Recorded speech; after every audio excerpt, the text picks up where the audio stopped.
Lyndon Arthur is back, ready to stake a claim for a shot at world glory when he takes on Argentina's Walter Gabriel Shechiera. Part of a huge night of action on Saturday, September the 17th. It's live and free on Channel 5. This is Charlie Parsons for Boxing Social in association with Betfred. I've got to say before we start this interview, Anthony, I know that you've sort of wanted to get out here for a little while now, but you've stood around, you've done all the media obligations. Anthony, first things first, thank you for your time. How are you, bro? I'm fantastic, man. How are you? I'm good, brother, I'm good.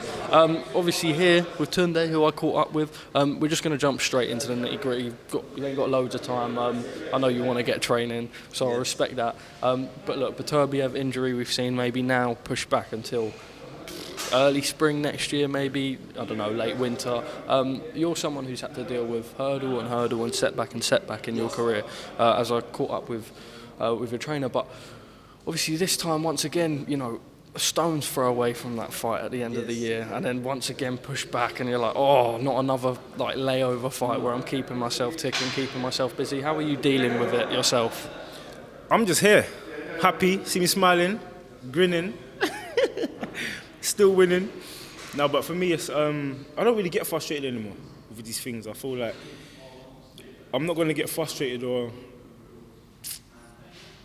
think that I'm God. You know, you don't know how things are going to plan out. You can't predict these things. That's the thing. That's why we love boxing so much, because it's so unpredictable.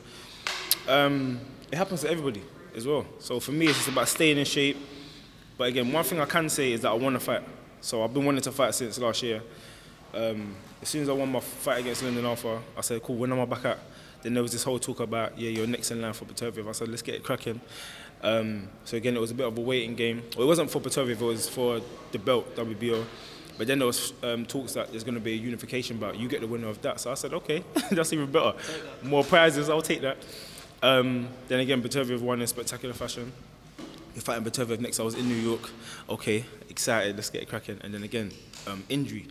So in the meantime, I can't be doing this waiting thing. I want to fight. But again, as everyone knows, everyone has their opinions on it. It needs to be a sensible fight, because I want to be ready. When he pops up and says, yeah, I'm ready, I want to be ready. So I don't want it to be no silly fight. And I just want to be ready for that massive fight. So I'm quite glad you said that, and I've seen a lot of the narrative on Twitter. You know, when you're going into a fight with Beterbiev, you need a real sort of fight that you can get yourself your teeth into. If you're staying active, you're staying ticking, you want to be fresh and ready.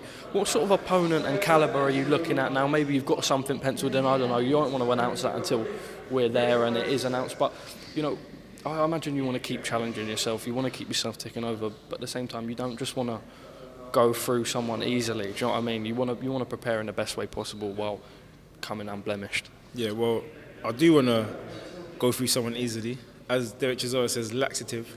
I do want to. That analogy, yeah. You get what I'm saying? I actually do want to do that, because that's my mentality.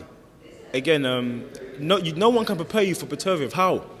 Do you understand? This is my mentality. Just like with the Lyndon Arthur fight, I fought a southpaw before Lyndon Arthur, before the rematch.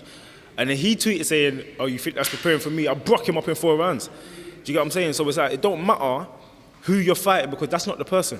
You can't prepare for somebody else, because that's not the same fighter. Do you get what I'm saying? They do things different. You can prepare for stylistically, but again, I'm not on all that. Let's get in the ring, let's fight, and then we'll see what everyone's made of. A few more from me, because I do actually want to let you go. I feel bad for you myself. Look, I've got to ask you, a fight between yourself and Artur Beterbiev. We know this guy, you know, people make him out to be this unbeatable beast, but you yourself will have something to say about that. How does a fight between you and the Russian giant go down? I just feel like it's such an exciting fight. I always pick myself against anybody in the world. But it's just how it happens. That's for me, it's like, that's what you don't know. That's why you prepare for all aspects, but no one knows the outcome. How it's going to happen, sorry. For me, it's just like, it's that challenge, you know. Everyone talks about this guy like this, but again, I see myself like that. And it's not delusion, because I've done it time and time again. Self-confidence, self-belief. Self-confidence, self-belief, and I've shown it in big moments. I went out to Russia to fight Kovalev in his backyard, Chelly and Binsky. No, I still can't even pronounce it properly. It must have been a mazza, by the way. It was mad. People, this is what I'm saying. People that wasn't there, or people that wasn't involved, don't even know. I couldn't even get fresh drinking water. after my weigh-in for ages. They took our luggage when we got to the country. And we was the only people in that Russian airport with no luggage. Me and Tunde. Tunde's black. You see how black he is? We could not get our luggage for almost a day. Couldn't train. We had nothing to train in.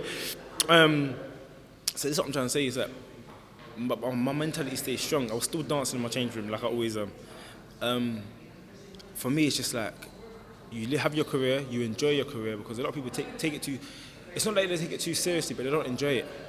They don't enjoy it. They're being upset. That's how a lot of boxers end up depressed and things like that. I'm enjoying my life. I'm enjoying my career. I'm giving it everything, and I'm very excited about the future. Well, moving on, we've seen that, heavyweights collide. It's been a fight that's been spoke about for years and years and years. Anthony Joshua and Tyson Fury is saying now maybe December 3rd at the Principality Stadium 258. Management have come out and said, look, we accept all your terms. No one expected it. Eddie Hearn's come out and said, look, we wanted to negotiate. They said, take it or leave it. Will we finally see the mega fight? I don't know, you're asking the wrong person. No, just your opinion. Just like you, I'm hoping we do. I do wish it was under better circumstances, but at the same time, because I feel like that would have made it more exciting. Now it's like the way boxing fans are, is that if you lose a fight, everyone goes against you. It's just naturally, This happened to Canelo, who was, probably still is, the biggest star in boxing. It happened to Lomachenko. Lomachenko was one fight.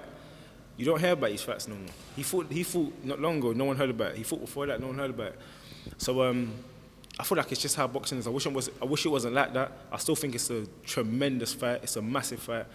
But there's going to be a lot of people writing Joshua off. Would he thrive off of that? Hopefully he does, because he was a lot better in the second fight against Usyk, in my opinion. A lot better. Massive improvement. So I hope he keeps that momentum going, and we get an explosive fight. Finally, from me, a prediction if we see that fight. Man, you know what? I just have to be honest. I have to be so real. Right now in the heavyweight division, you can't go against Fury, and this is based on his most recent performances. Not his most recent performance, his most recent performances. In his last however many fights, he's looked spectacular. He's been hit by the biggest puncher in boxing, in heavyweight history, I think. A lot of times he's been down, got back up. Didn't look wobbled or nothing like that afterwards. Can you doubt him? He got up and said, say nothing. and again, for me, it's amazing. But Joshua has got that thing. He's a better finisher, I think, than Wilder. So if he does catch him, he may. I think for me, it's exciting. I hope it does happen. Anthony, thank you very much for your time, brother. Just a final message to the people watching. Lions in the camp. That was the quietest I've heard you say it today. Go on, a loud one for me. Lions in the camp. Dev always gets scared when I shout it out. You know what I'm saying? Pussy.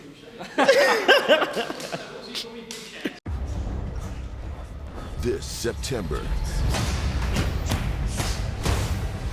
bad blood will be settled. This is more than personal. The long-awaited trilogy. There's real bad blood here. Canelo versus Triple G. September 17th, live on DAZN pay-per-view. Visit DAZN.com.